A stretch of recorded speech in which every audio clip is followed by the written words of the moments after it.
First, let me say it's a pleasure to be here this evening. Welcome, everybody. It's not only surprising, it's heartwarming to see that the passion for Saab is so strong, and it's almost 15 years after its unfortunate demise. So many of you are still interested and are keeping the spirit going. Needless to say, it played a very large part in my life. As Mika said, I was here from '89 right till the end, and held a number of different positions within Saab design. I started obviously as a young designer. It wasn't quite my first job.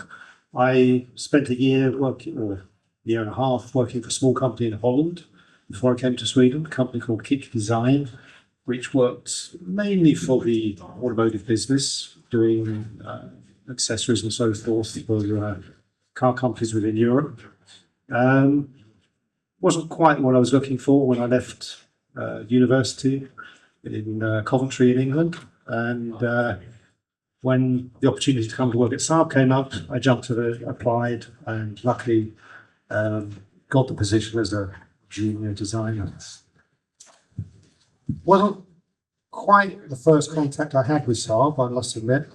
I spent 6 months on a training placement while I was at Coventry University working for a company called Aptec, which worked entirely for Saab, both with engineering and also with design. And so there I had my first introduction to the brands, to a lot of people from Sweden, and also some of the designers which worked for Saab. People like Tony Capagnani, who was responsible for the first Saab 95, for example, or Sidani, I think, in any case. And I think that kind of caught my interest. That kind of, I was fascinated with Sweden, fascinated with Saab, and as I said, over the moon when the chance came up to come work here. I'll never forget walking into a design studio here in Trollhättan for the first time. It's a funny thing to say, but the Saab heritage, if you like, was kind of thick in the air. It wasn't a new building, it was a building from the 70s, and it felt like it was really sitting in the walls. The smell of the Chavant clay, which was the clay that we used for modelling the full-size models of the various cars, that was something which was probably the biggest impact, and that stayed in your clothes, so you took that impact home with you as well because the smell just didn't go away. But it was something with the people. It was a very small team, and as I said, you couldn't help but miss the feeling of Saab and the heritage and the soul which they had. As I said, I held a lot of different positions within Saab design during my time. My plan had always been to just work for a couple of years and then move on to a different car company. A lot of my friends from university were doing that, and it was kind of the thing to do at the time. But, you get as much experience as you can from different companies, travel around the world and do different things. So obviously that was my plan as well, with the feedback there. But I got the bug. Saab never let me go, and I stayed right until the end. But in a way, it felt like working for different companies. There's so much that happened during that time. So many different positions I had within Saab design, but also things that were happening. We had different periods, if you like, as well. Different people that were leading the team. When I joined, it was Björn Envall, who was leading Saab design. Very flamboyant character, so very unpredictable. Didn't make things easy for us often, but at the end of the day, his heart and soul was in Saab. I can always remember him doing things which tend to really irritate, like you came back from lunch, for example, you'd have been working all morning on a sketch, and you'd come back and you'd have put a big circle through it with bra, good. And you just like, that's 4 hours work, I've got to start all over again. It was before the days of computers and things where you could just do a new layer and, work in Photoshop or whatever. Then we had the period of Mikael Mauer, for example, who really elevated the status of Saab design, I think, both within the company but also globally. He started the whole series of the concept cars going. So the 9X was the first, which you're probably familiar with. A lot of new ideas in there, and he really rejuvenated, I think, the Saab design team. He also managed to get the studio in Pixbo going, which at the time was one of the, I'd say one of the best studios around. It was large. We had plenty of space for doing different projects, and in fact, we had to even do a lot of projects for GM when GM became involved, or they were involved at that time. Interesting side note. Maybe it's not interesting, but I think it's quite amusing.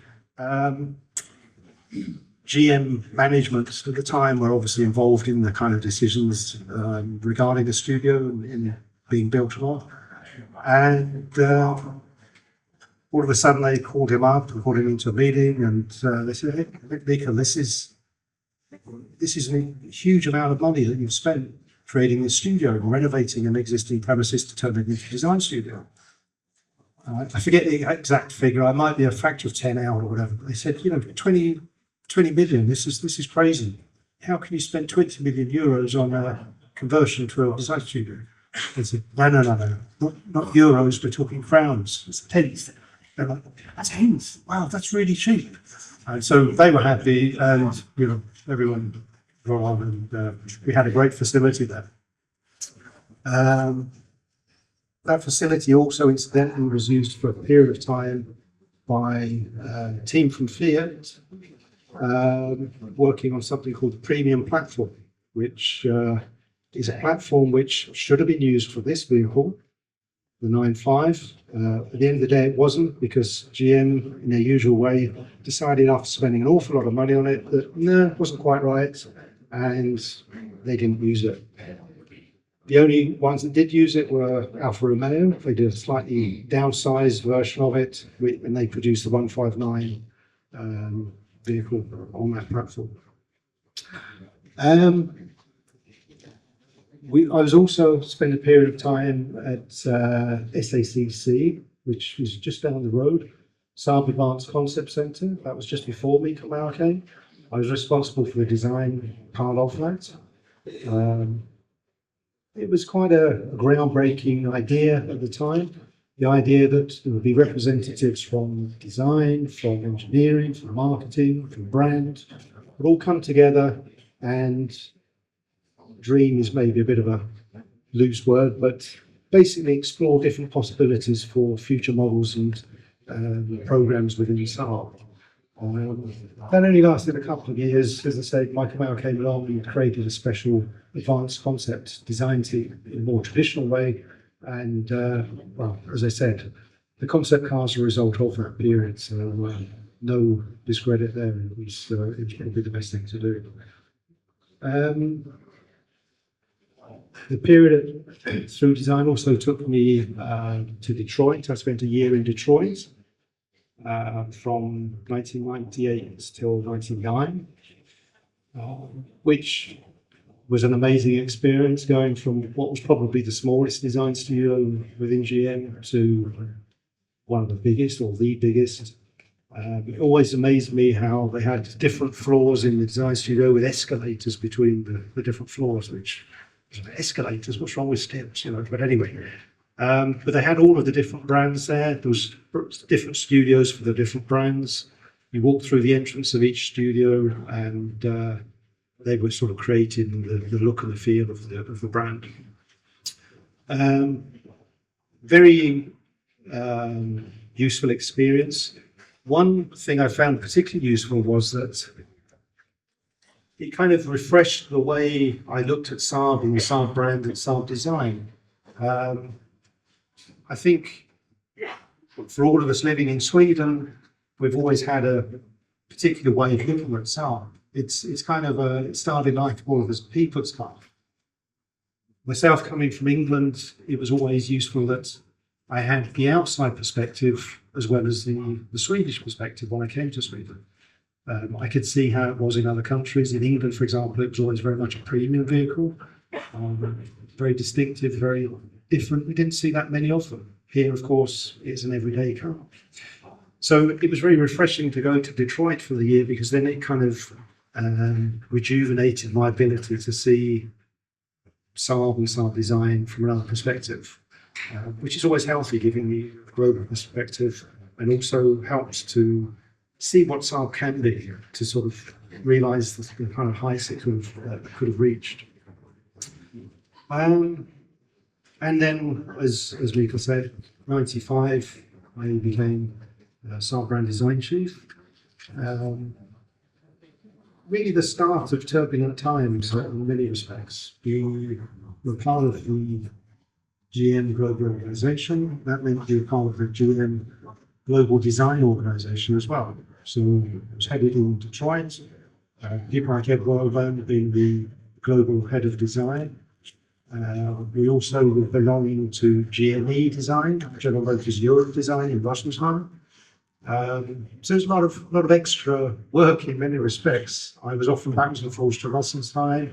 We were very often preparing reports and statuses and shows for people like Bob Lutz, who would come over, and also the GM design leadership team were often here for reviews and so forth. So a lot of travelling around, a lot of extra complications, if you like, to the process.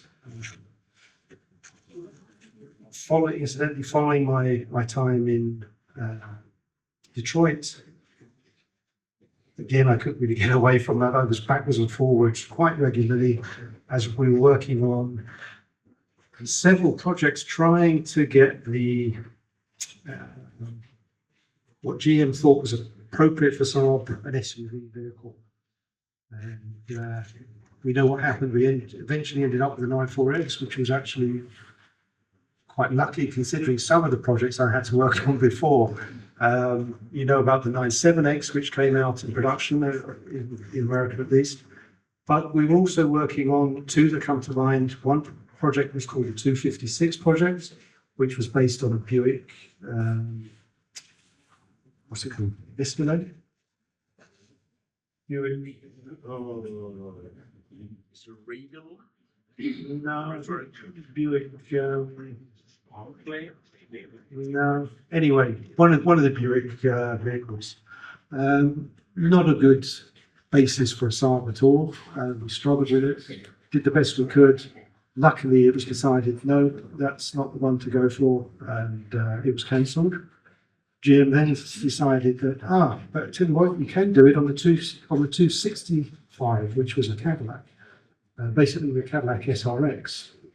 I think it was called the 266, the project we had.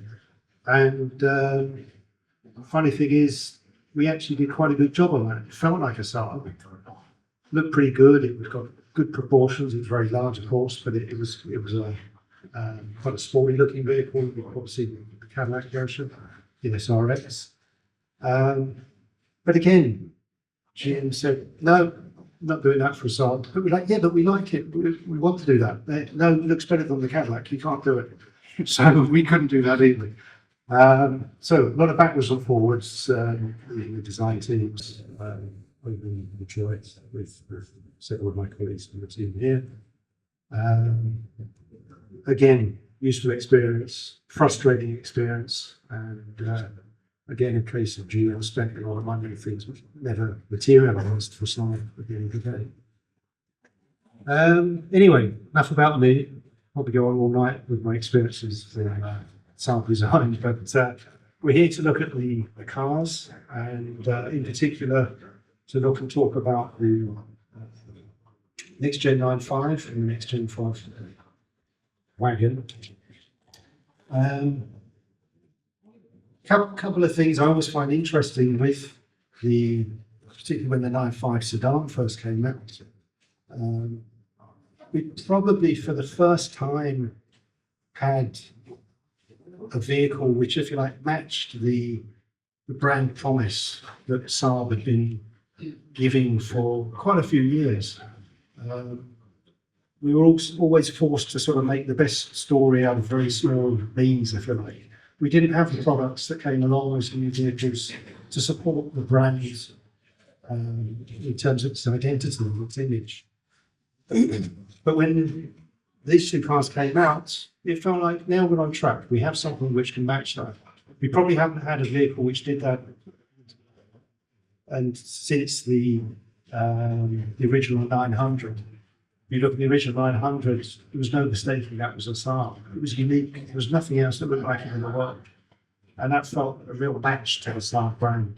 It had such a strong identity with its wraparound screen, portraying its aircraft heritage, slightly difficult proportions, but it was a true Saab. Since then, if we're honest, I think there's some great vehicles, but nothing that really elevated the brand or matched the brand as well as that one did.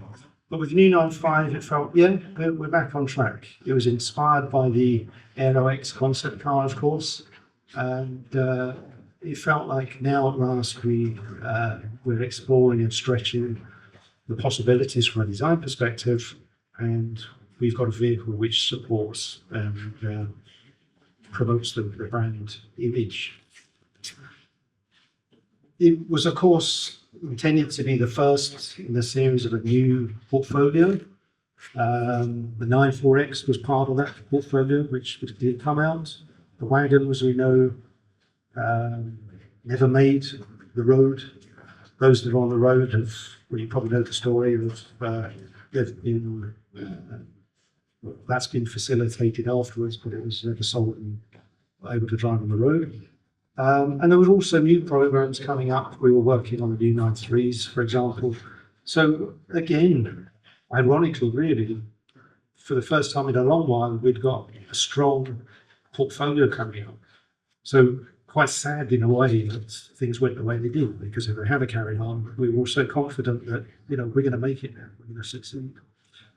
And the other thing which I've already related to, a little bit ironic again, because maybe not at the end of when the car was launched, because then we're already in the carve-out phase from GM, but certainly during the development, we'd never had so much, we'd never been so integrated into the GM network. So again, it feels a little bit strange that we had a car, yes, it supports the Saab brand, but it was done within the realms of the GM way of working, if you like, in the GM organization. Okay, so why did the car look the way it does? Well, that's a bit of a funny English way of talking. Why does the car look the way it does? So there's a problem with the present and the past with Saab, because, yeah, but anyway. Number of reasons, obviously. The main one, of course, has to do with the Saab brand identity. And I think there's three words that best describe that, of course, as we all know: Scandinavian, airborne, and innovative.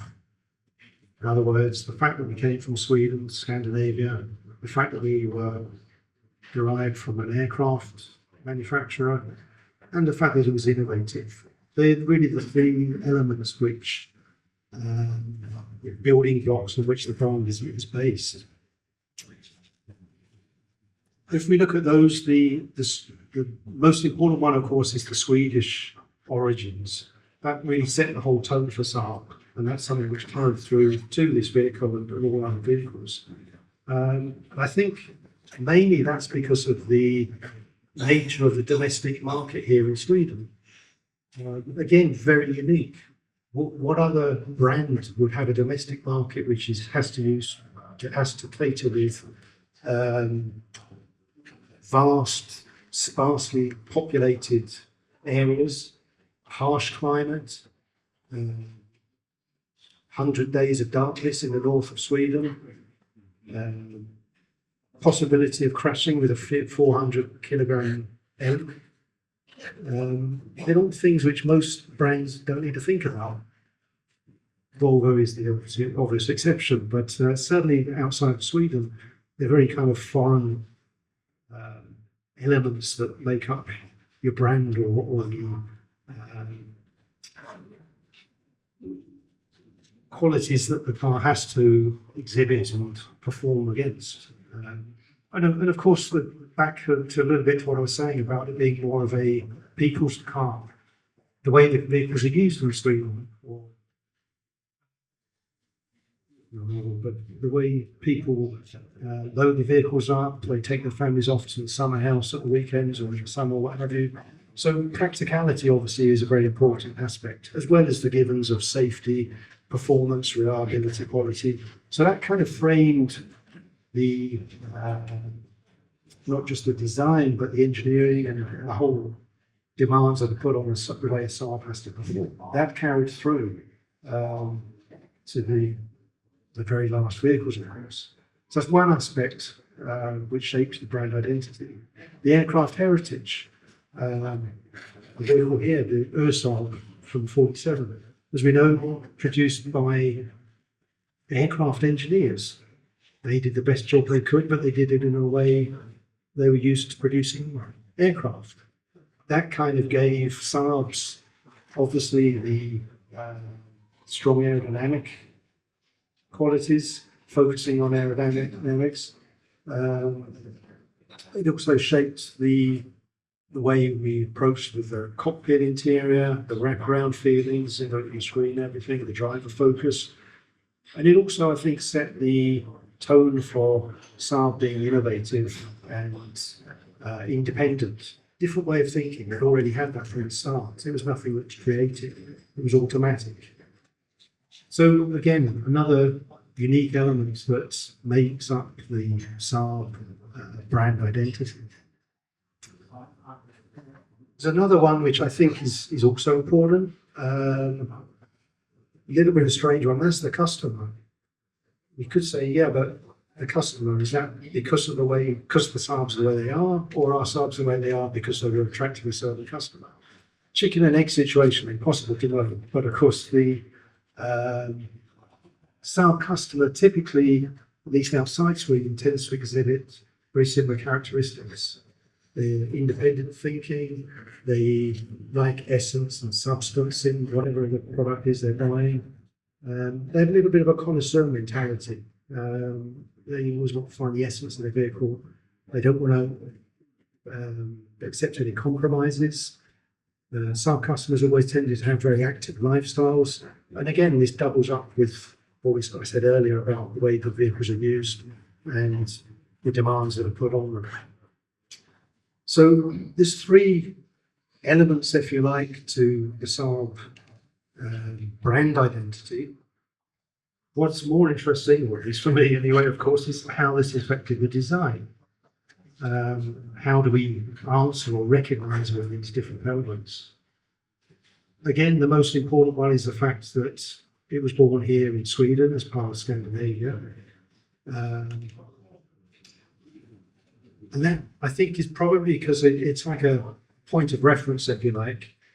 Sweden, of course, with a very strong design sense, it always has had.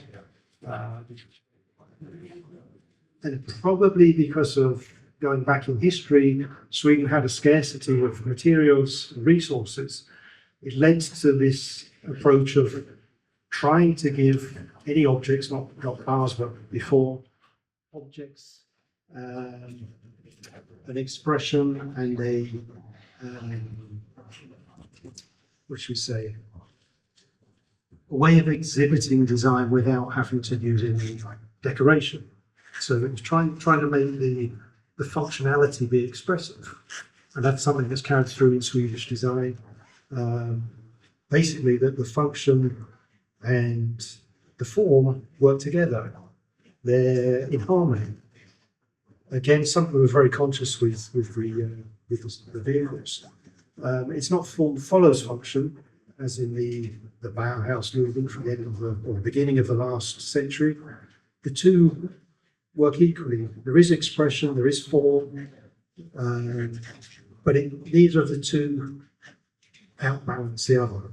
So there's always this connection between the form and the function, which tends to give a very clean, clear, and in a way understated design approach. It's why when you look at the vehicles, they are clean. If you look at the whole body side, for example, there's no unnecessary elements or things that are happening. It's actually sharp contrast to what's happening today in the design world, particularly if we look at electric vehicles from China. The trend recently has been to cram as much interest as you can into one little area of the vehicle. You just look at why, because a bit further down there's something else going on. And it's complete contrast to the Saab design philosophy and maybe to the Swedish design philosophy as well. So that's one aspect. We're always, of course, influenced by nature, another important part of Swedish design. I talked about the vast expanse, the luxury of space, if you like. Something that always struck me when I first came to Sweden was when you're flying over the country, coming into land, in Landvetter or wherever, you look down and you see forests, you see lakes, everything's a big scale. You know, the forest goes on forever. So in fly over England, where I'm used to, it was tiny little pockets of fields and a little village. It's just grand. It looks like Hobbit land, you know, and you just think, oh, and that's the point of reference in England, because everyone there has that reference in terms of distance, in terms of what's acceptable design-wise.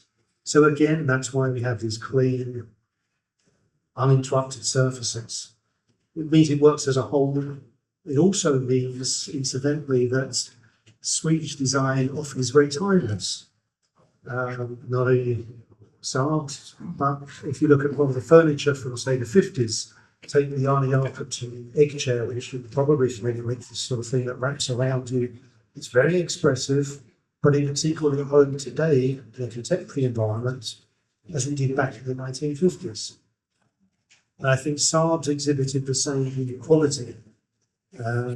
Certainly the 95 Next Gen, it works today. Some of the technical parts, sure, they're not up to date, but when you look at it, it's not out of place on the road. And in many respects, when you look at the back, for example, with the slim tail lamps, once they've got to get today, they're doing that. Every single vehicle has got these slim tail lamps stretching across the vehicle. The technology's changed a little bit. Nowadays they tend to get even thinner. But again, all these electric vehicles are coming now, even non-electric vehicles, they all exhibit the same thin band. So maybe we're a little bit ahead of our time, but the point is Saabs tend to last. And even if you look at the Line 3 today, it's not an old car. Compare that with some of the cars from other brands from the same time. Then you consider, okay, yeah, fleet have moved on. So a very important element of Swedish or Scandinavian design, which automatically became part of the Saab design philosophy. So you then look at the aircraft heritage, or how does that play into Saab design philosophy? Well, already mentioned, of course, the wraparound screen, or driver-focused cockpits, which follows the wraparound. Lot of different elements that we can take directly. The three-quarters grid, for example, was kind of always thought to be reflecting the sort of jet intakes on a jet plane. So there are a lot of specific elements, but I think also when you look at aircraft design, it is of course functionally driven, and it's shaped by air. You know, I don't think there's any designers that say, "Oh, let's just lift that surface and we'll get this." So forget that. It's all functionally driven, but at the same time, it does create a form language. A lot of smooth sculptural surfaces. There's very often hard break lines that create sort of interest and a feeling. And again, I think that's something that we try to translate to the vehicles, even if, as I said, that was for function driven. Sorry. So an important part of the makeup of the Saab design philosophy. Maybe one I think we could have explored even more. And the Aero X certainly was the concept car which tried to stretch that and explore a little bit more. How far can we go, and how can we, in a legitimate way, reflect the aircraft industry? It would have been very easy, of course, to just sort of apply different sort of wing forms and, you know, crazy little things on the vehicle, but that's not the Saab way to do it. So more of a restrained approach and avoiding doing anything that didn't have any meaning, basically. So I guess this kind of boils down to what I tend to think of as the third aspect of the Saab design philosophy. That's something we call integrity. And I just mentioned that we avoided doing things for the sake of it, but also over time, when you look at a Saab, there's certain elements, certain aspects which you'll recognise again. Everyone, for example, talks about the hockey stick in the body style. You know, you look at any of the vehicles here, they all have that. It looks different, it's executed slightly differently. You know, the proportions are different, maybe there's more lead into the curve there, but it's there. And we found it was always very important that when you go from one generation of Saabs to the next, you can see there's a lineage and a connection between the previous one and the new one. It's a balance, of course, because we're not just saying we do the same as the old one, but just change it slightly. There needs to be new introductions, there needs to be new elements that are balanced with the older ones to basically strengthen the brand identity. What this also means with integrity is that we always try to apply the same design feel from, shall we say, the front of the vehicle to the rear of the vehicle, from the outside of the vehicle to the inside of the vehicle. It needs to express the same treatment, the same design thinking. In many respects, it's a funny thing to say, but it should look as if one person has designed the whole vehicle. Because that way you get the same feel, the same expression in the surfaces, and you get a wholeness, unity, if you like, which again goes back to the Swedish design philosophy, but very much part of the Saab design philosophy. So it's treating, in a way, it's treating design with respect. If you look at a lot of, particularly the, should we say, budget brands, they tend to jump about all over the place. You can't see you can't see the connection, if you like, between the previous generation and the new. But as I said before, with a Saab, we felt important that you always could do that. And I think everyone would agree with certainly can. You can see which is the new one, but you recognise certain elements. So that builds and uses integrity. So, three different parts of the Saab design philosophy, if you like. And of course, these all come together and create some of these particular elements that I was talking about. And that, of course, gave us the basis when we started designing the next Gen 95 and the 95 wagon. It meant we had a set of design cues, if you like, which we developed. Talked about the hockey stick, talked about the CPU in its entirety. In fact, in particular on the sedan, you have the concave going into the convex. This swinging seat pillar, which is the dominant aspect of the whole side of the vehicle. More dominantly a sedan than one the wagon here. We have the clean body side that I talked about. We have the rising belt line. So it always has a sort of what we used to call an attack angle. It always looks ready to go even when it's standing still. The wraparound screen, that's sort of an off of this one, coming from the original 900 of the Aero X. We had certain things which we amplified, if you like.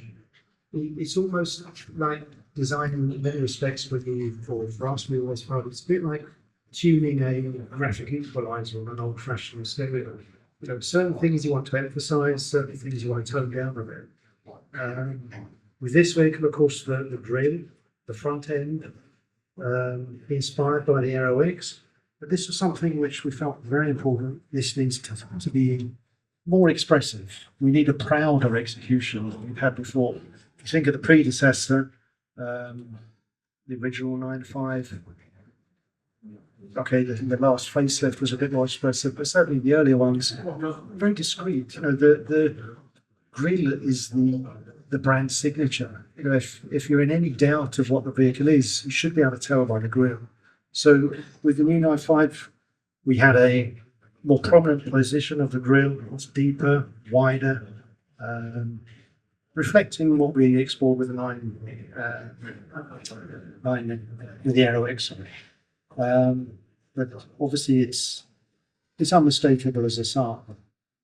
More wrapped around, we have more front plan view. We had the feature line here, again emphasizing this wraparound, following the screen. This again is partially from the Aero X. It doesn't carry on continuously like the Aero X, but it's nevertheless there. Very subtle, very discreet. It's there for purpose. It leads your eye around the vehicle. So a lot of elements on the interior, of course. We also have a familiar theme. It's the instrument panel, basically following the same ergonomic principles that we had all the way back to the original 9000, which incidentally, when I first came to Sweden and drove a 9000 first time, I thought I was in a spaceship. I thought, wow, this is amazing. It's a jet fighter or whatever, you know. It started life basically as the arc of your hand in a horizontal and in a vertical. And in theory, if you sit at a 9000 and adjust the seat right, you can do that. You know, it's very ergonomically sound, which again is a very important aspect of, well, both Saab design and Swedish design. So a lot of elements. But just point out one thing while I'm standing here looking at it. For example, I talked about aerodynamics earlier. The wing mirrors, door mirrors on the next one, on this vehicle, we notice a small amount of sculpture right on the end there. That's not. It looks like, oh, okay, they've just done a nice little, little swish there to create some interest. Actually, that's there to help the air departure on the end tips of the mirrors. So we actually get a slightly better aerodynamic performance with that little sculpture there. It's not big, but piece that together with all the other elements and the aerodynamic performance, it all helps to improve aerodynamic performance, stability, the way the vehicle passes through the air. So again, meaning with form, if you like.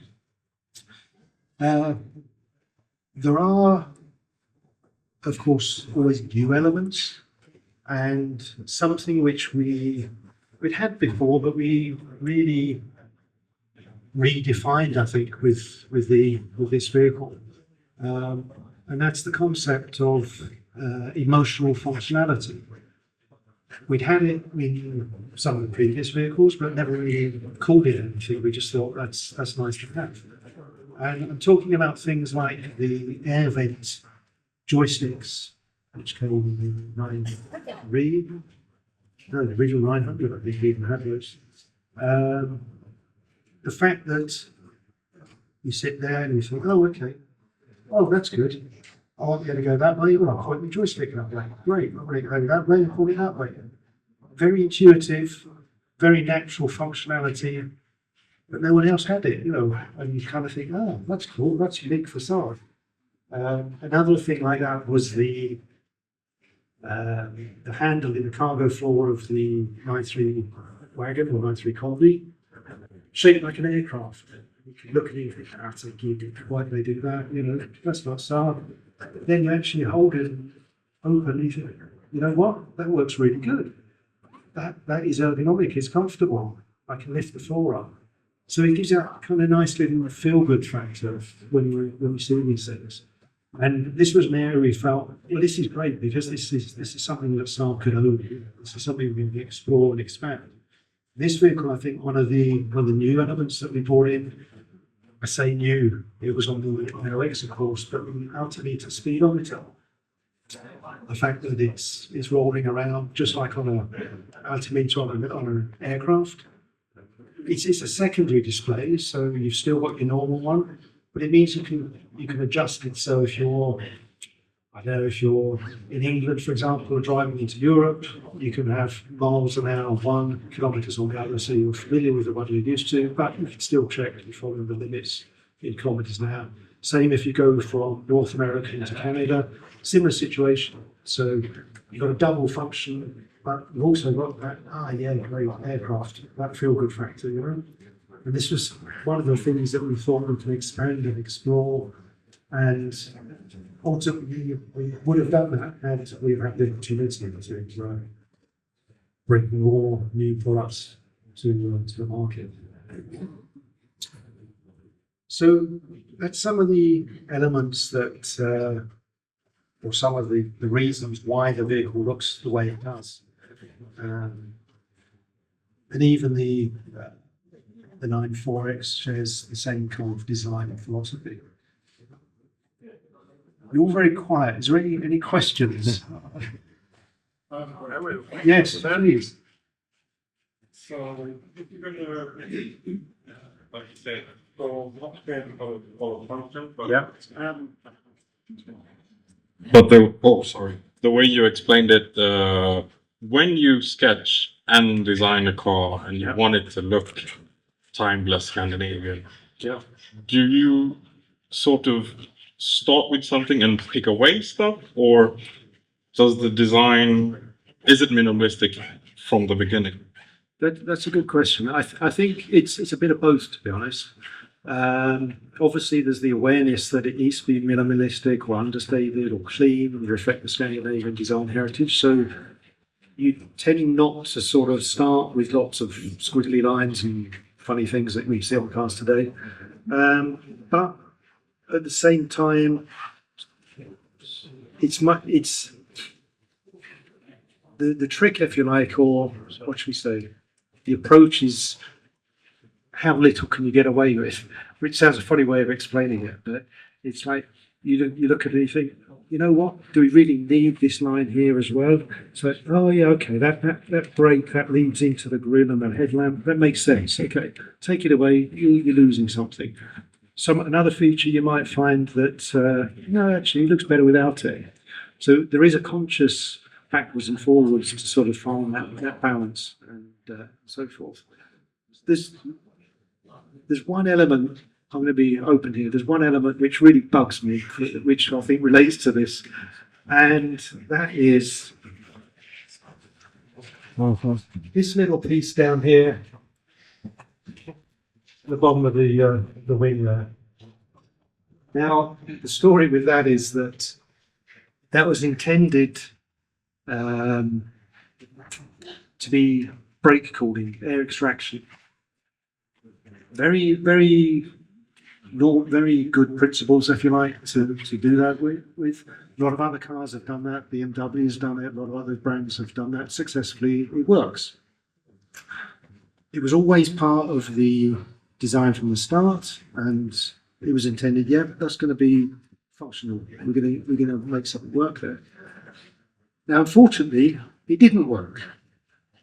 As you probably know, there is no brake cooling there. So, of course, design's reaction was like, okay, we'll take it away. No, you can't do that. It's gone too far. We have to have that. And I think even design leadership in Detroit were like, yeah, no, but it's cool, leave it. We're like, no, we can't do this. We can't, it's fake. It doesn't do anything. It's still there, it made production. And that bugs me. And we really hated that because that's so against everything that we try to achieve, where there was a reason for being with every element of the vehicle. So that goes to your point. That would have been the one thing we tried to take that away and do something different with it. Yeah. We have another question here. Yep. Hi.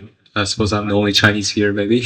So, first of all, we only have one of these car in China. Oh, really? Only one. We don't have any combi, just the one sedan. Yep. And we all know who owns that car. Okay. The price is sky high. It's much like expensive than Ferrari, maybe. It's good to know that. As you mentioned, like we are now in like a transition between like an electric car and the petrol cars. So we all know like they have different body shape or body ratio because we need to find a place to actually hold the battery underneath the car. Exactly. Right. And also the front wheel drive car and the rear wheel drive car, they have like different body ratio. Yep.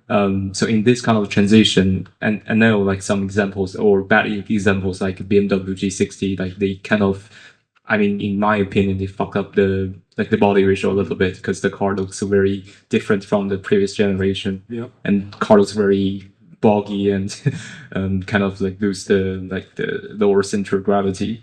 So in this kind of transition, how you think we can sort of keep the brand identity and also make a good looking car, because the body ratio actually change, all the cars turns to look like the same or like the same body ratio, like for example, all looks like a Model 3 or Model Y. Exactly. Yeah. That's a very good question. And I think there's a lot of aspects to that. I think if you go back to when electric cars started to sort of come online and be popular, initially there was an attempt to make them look different. Whether it's like hybrids like Toyota with the Prius, it was like intentional that we've got to make it look different because everyone needs to know it's, you know, electric or it's a hybrid or whatever it is. And I think that kind of maybe rightly or wrongly made a bit of an exception for the fact that we can accept these proportional differences because we want it to look different. Now I think that's gone full circle and that's not relevant anymore. People are not looking for expressing that, hey, look, I've got an electric vehicle, like you say, they all look the same anyway. And that's not a reason for being. I think that's probably going to disappear completely eventually, because I think with the development in the technology, batteries are getting smaller and more compact. People are starting to position them in different places within the architecture. So it's maybe a transitional effect, if you like. But at the minute, it's a challenge. I agree, it's a challenge because they do all look like Tesla Ys and Model 3s.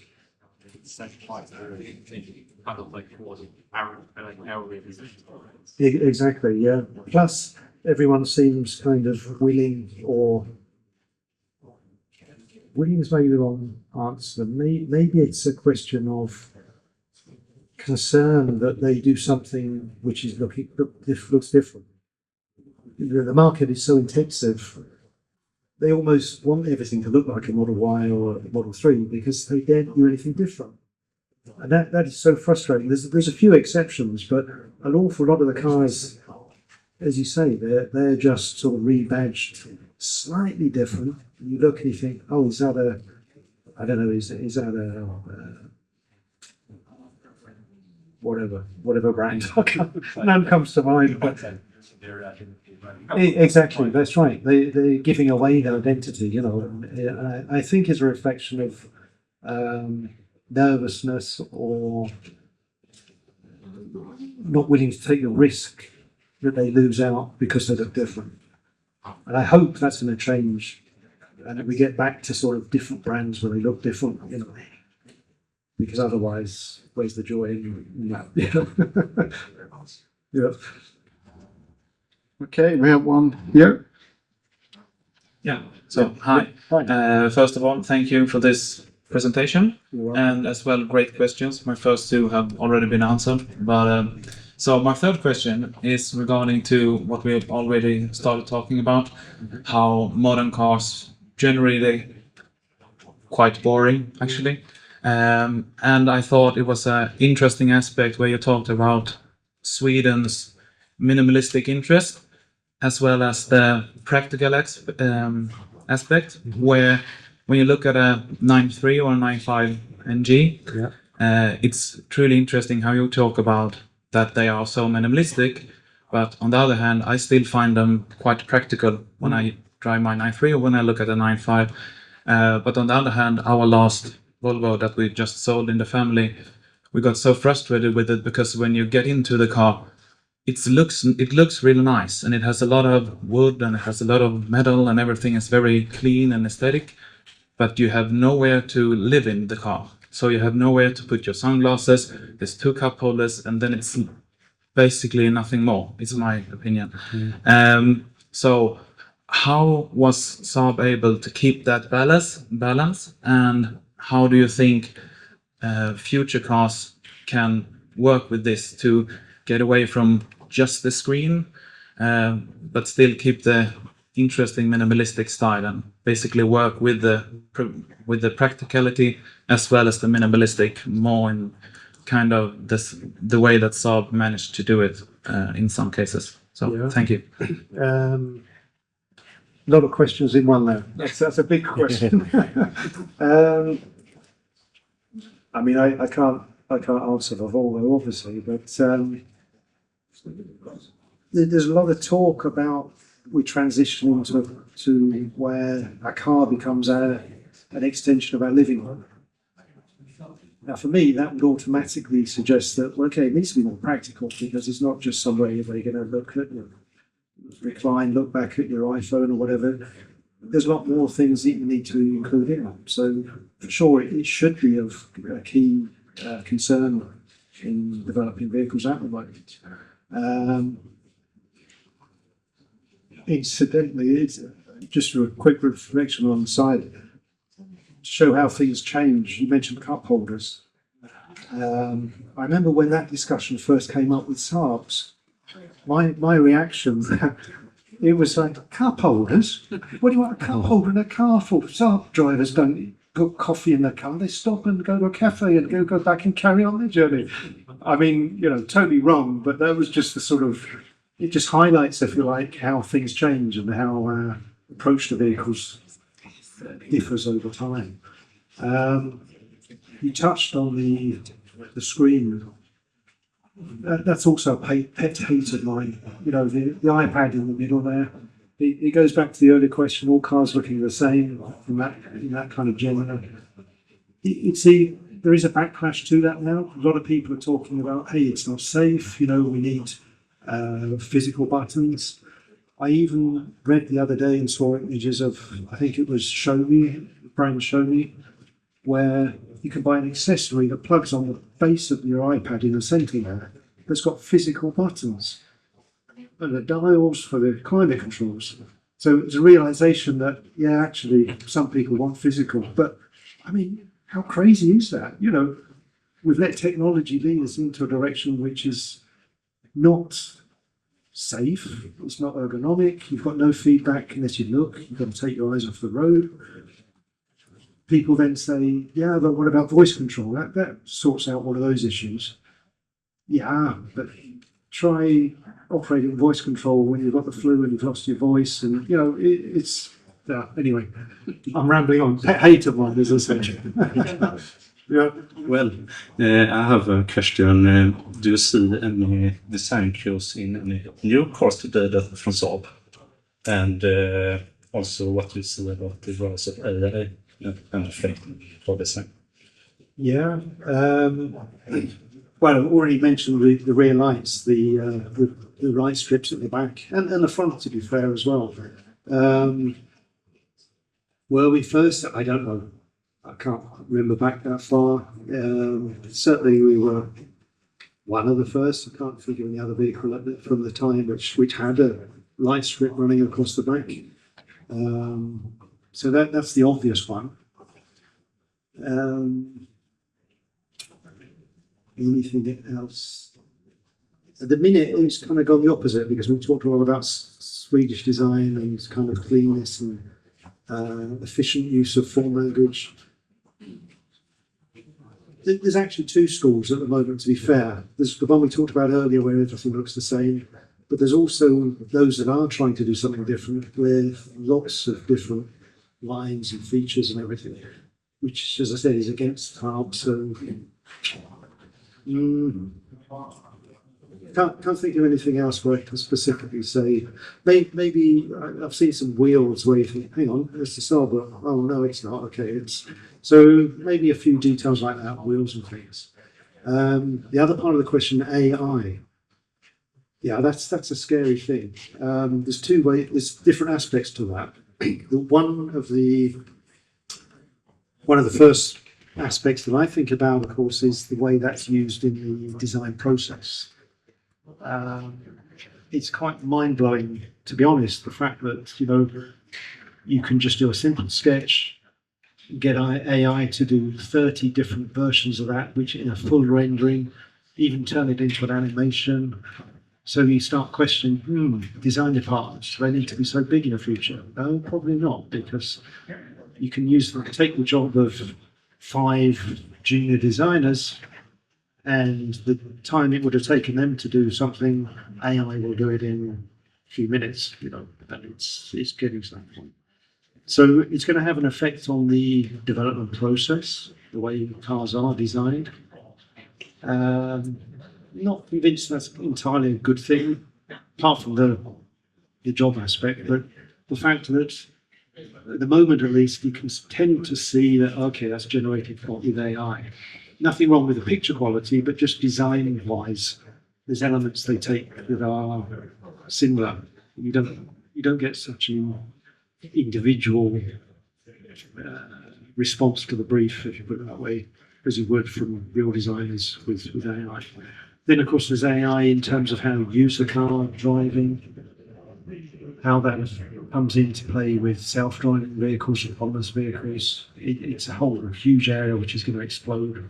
And love it or hate it, I think we're going to see it play a major part in vehicles in the future, in both the development process but also the final product. I just want to express my love for Saab, and I miss the drivability, and I miss the packability. Can you call it that? Yeah, you could put absolutely. a cello, Yeah. a pair of skis, the food shopping. Yeah. But for me, it was really the way you drive the car. It's you and the car. It's the same. Exactly. It's Yeah. one thing. Yeah. It's an extension. Yeah, it's an extension of you. And it was just a blessed to be able to have so many cars in my life. So many Saabs. That's great. I think a lot. Okay. Yes. Last question. So, harkening back to my last question, what do you think about the future of the grille now that the cars are electric? Yeah, that's an interesting one, because it would have been a challenge for us at Saab, because functionally they're not needed anymore. So we'll be back to the side ones at the front doors there. Yeah, it is a tricky one, because it is the signature of the brand, if you like, on vehicles. I think there's been a lot of interesting responses to that, particularly with the more premium brands that are used to having the grille to express the identity of the vehicle. We've gone through this whole phase of, we can do lots of little patterns and lots of sort of fractale effects that, but yeah, really cover it. It's going to be interesting. I don't have an answer to that one, I must admit. It's a difficult one. But it's kind of, if you haven't got the identity in the rest of the design, you need to do something with the grille. If you have got the identity there, maybe you don't need the grille. But it's kind of how do you balance it, So, yeah. I have a question and a comment to you. Understand exactly what you mean about driving a Saab. Some of you have heard saying this before. If you like to drive a car, you love to drive a Saab. And especially when we have fall weather like this, it's dark, it might be slippery. If you come into an unexpected situation, you have also an engineering in the car that supports you. instead of putting you in the ditch, or even worse, in front of a Scania 142. And a lot of people misses this when they're driving other cars, coming to the museum. They've been driving Saabs and say, well, it's okay driving that and that, but it's not the same feeling. And I think you don't need to be a racing driver to appreciate the feeling behind the steering wheel. And as well, less is more. Absolutely. Yeah. And today, when we were driving on the E45, I had a very, very strained look in my eyes. And my wife asked me, what's wrong? Look at that Toyota. BZXED4 or something like that. With a lot of sharp edges. Yeah. And I remember the question I asked your colleague, Mikael Mauer, when he was at the museum. I said, what is the most beautiful car for you? It's not been made yet, he said. But I think personally, all the nice cars has already been made regarding the design. And now you have to do something new. And then you have some cars that are, frankly speaking, ridiculous on the outside. Yeah. And looking at this Saab 9.5 standing here, it's not a lot of unnecessary gizmos on it. And then you put it into the oven in 225 degrees centigrade for 20 minutes. It melted out slightly, and then you put it out again, and it's stiffened to the shape it says here. And for all of you, you know it already. Take care of your Saab. Save it for the future. I will probably be driving an electrical car or something in the future as well. But on the weekend, we can enjoy our cars, enjoy them behind the steering wheel instead of being passengers. With a driving environment that is less is more, interacting with you.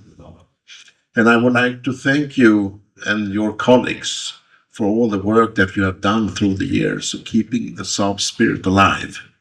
That is so, so strong today around the world. Where Saab has been sold, we have the passion. And we would like to thank you for that. And now I'm getting the microphone to Mikael, that has something here for you. Thank you very much, Simon. It was a pleasure to have you here. I would be enjoyed to invite you back in the future. But until then, I want to give you this gift, the iconic box with a lot of Saab iconic cars. I think you are familiar with most of them, but I hope you can enjoy the box anyway. Thank you very much.